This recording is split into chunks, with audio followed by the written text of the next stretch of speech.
ಅನೈತಿಕ ಚಟುವಟಿಕೆಗಳ ಸ್ಥಾನವಾದ ಲೋಕೋಪಯೋಗಿ ಇಲಾಖೆ ವಸತಿ ಗೃಹಗಳು, ಕೆಇಬಿ ಹಾಗೂ ಪೊಲೀಸ್ ವಸತಿ ಗೃಹಗಳು. ಹೌದು, ಚಾಮರಾಜನಗರ ಜಿಲ್ಲೆ ಯಳಂದೂರು ಟೌನ್ನ ಹೃದಯ ಭಾಗವಾದ ಬಸ್ ನಿಲ್ದಾಣದ ಬಳಿ ಇರುವ 9 ಪೊಲೀಸ್ ವಸತಿ ಗೃಹಗಳು, PWD-4 ಕೆಇಬಿ ವಸತಿ ಗೃಹಗಳಲ್ಲಿ ಒಂದರಲ್ಲಿ ಒಬ್ಬರು ಪೊಲೀಸ್ ಇಲಾಖೆ ನೌಕರರು ಒಂದು ಕುಟುಂಬ ವಾಸ ಮಾಡುತ್ತಿದ್ದಾರೆ. ಇನ್ನೊಂದರಲ್ಲಿ PWD ವಸತಿ ಗೃಹದಲ್ಲಿ ಬೇರೆ ಯಾರು ವಾಸ ಮಾಡುತ್ತಿದ್ದಾರೆ. ಅವರು ಯಾರು ಅಂತಾನೆ ಇಲ್ಲಿವರೆಗೂ ಕೂಡ ತಿಳಿಯದು. ಉಳಿದ ಎಲ್ಲ ವಸತಿ ಗೃಹಗಳು ಪಾಳು ಬಿದ್ದು ಹಾಳಾಗಿ ಹೋಗಿವೆ. ಇದರ ಬಗ್ಗೆ ಇಲಾಖಾ ಅಧಿಕಾರಿಗಳಾಗಲಿ ತಾಲೂಕು ತಹಶೀಲ್ದಾರ್ಗಳಾಗಲಿ ತಲೆ ಕೆಡಿಸಿಕೊಂಡಿಲ್ಲ. ಸ್ಥಳೀಯ ಜನಪ್ರತಿನಿಧಿಗಳು ಇದರ ಬಗ್ಗೆ ತಲೆ ಕೆಡಿಸಿಕೊಂಡಿಲ್ಲ. ಈ ವಸತಿ ಗೃಹಗಳ ಅನತಿ ದೂರದಲ್ಲಿ ಹೆಣ್ಣು ಮಕ್ಕಳ ವಿದ್ಯಾರ್ಥಿ ನಿಲಯ ಇದೆ. ಸಮಾಜ ಕಲ್ಯಾಣ ಇಲಾಖೆ ಕಚೇರಿ ಕೂಡ ಇದೆ. ಇದೇ ಮಾರ್ಗವಾಗಿ BEO ಆಫೀಸ್ ಕೂಡ ಇದೆ. ಇಷ್ಟೆಲ್ಲ ಸರ್ಕಾರಿ ಅಧಿಕಾರಿಗಳು ದಿನನಿತ್ಯ ಓಡಾಡಿದರೂ ಕೂಡ ಯಾರು ಸರ್ಕಾರದ ಗಮನಕ್ಕೆ ತರದೆ ನಮಗ್ಯಾಕೆ ಅನ್ನೋ ಉದಾಸೀನತೆ ಎದ್ದು ಕಾಣ್ತಾ ಇದೆ. ಈ ಪಾಳು ಬಿದ್ದಿರುವ ವಸತಿ ಗೃಹಗಳು ಅನೈತಿಕ ಚಟುವಟಿಕೆಗಳಿಗೆ ಆಶ್ರಯ ತಾಣ ಆಗಿದೆ. ಸಂಜೆ ಆದರೆ ಸಾಕು ಮದ್ಯಪಾನ ಪ್ರಿಯರ ತಾಣವಾಗಿ ಮಾರ್ಪಡುತ್ತದೆ.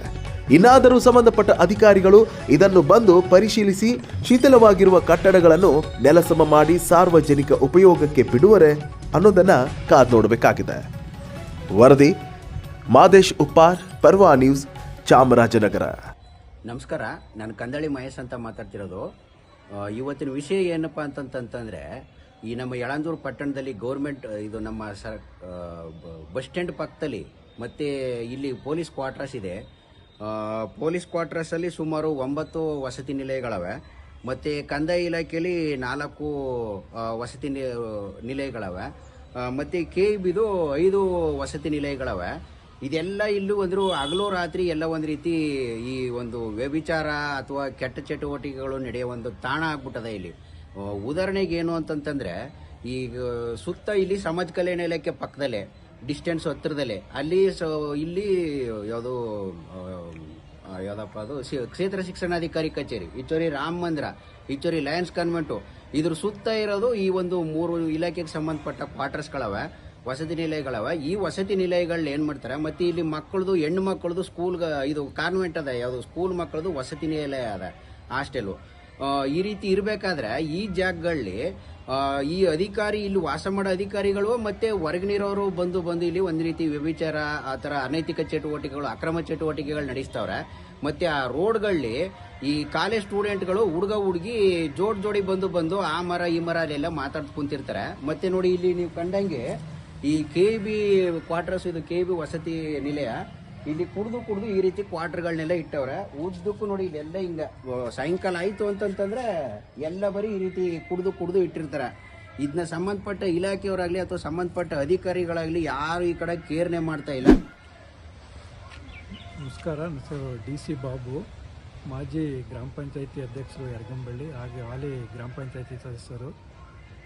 ಈ ಯಳಂದೂರಿನ ನಮ್ಮದೇನೊಂದು ಪಟ್ಟಣದ ಬಸ್ ಸ್ಟ್ಯಾಂಡ್ ಇದೆ. ಆ ಬಸ್ ಸ್ಟ್ಯಾಂಡು ಪಕ್ಕದಲ್ಲಿ ಒಂದು KEB ಕ್ವಾರ್ಟರ್ಸು ಸುಮಾರು ವರ್ಷಗಳ ಕಾಲದಿಂದ ಈ ಒಂದು ಕ್ವಾರ್ಟರ್ಸು ಇಲ್ಲಿದೆ. ಆದರೆ ಈ ಕ್ವಾರ್ಟರ್ಸು ಯಾವುದೇ ರೀತಿ ಸಾರ್ವಜನಿಕವಾಗಿ ಅಥವಾ ಸಂಬಂಧಪಟ್ಟ ಇಲಾಖೆಗೆ ಯಾವುದೇ ರೀತಿ ಉಪಯೋಗ ಆಗ್ತಾ ಇಲ್ಲ. ಇಲ್ಲಿ ಪ್ರತಿದಿನ ಅನೈತಿಕ ಚಟುವಟಿಕೆಗಳು ನಡೀತಾ ಇರ್ತವೆ. ಇದ್ರ ಬಗ್ಗೆ ಈ ಒಂದು ಪಟ್ಟಣದ ಮುಖ್ಯಾಧಿಕಾರಿಗಳಾಗಲಿ ಅಥವಾ ಸಂಬಂಧಪಟ್ಟ ಅಧಿಕಾರಿಗಳು ಯಾರೂ ಗಮನ ಹರಿಸ್ತಿಲ್ಲ. ಇದು ತುಂಬ ಏನು ಈ ಕ್ವಾರ್ಟರ್ಸ್ ಇದೆ, ಇದು ಅಧಿಕಾರಿ ಅಂದರೆ KEB ಇಲಾಖೆ ನೌಕರರಿಗೆ ಭಾಳ ಸೂಕ್ತವಾದಂಥ ಜಾಗ. ಆದರೆ ಇದಕ್ಕೆ ಸಂಬಂಧಪಟ್ಟ ನಮ್ಮ ಏನು ಕೊಳ್ಳೇಗಾಲದ ಶಾಸಕರು ಈ ಕಡೆ ಸರಿಯಾದ ರೀತಿ ಗಮನ ಹರಿಸ್ತಾ ಇಲ್ಲ. ಮತ್ತು ಏನು ಚುನಾಯಿತ ಪ್ರತಿನಿಧಿಗಳು ಸಹ, ಪಟ್ಟಣದ ಚುನಾಯಿತ ಪ್ರತಿನಿಧಿಗಳಾಗಲಿ ಮುಖ್ಯಾಧಿಕಾರಿಗಳು ಯಾರೂ ಗಮನ ಹರಿಸ್ತಾ ಇಲ್ಲ.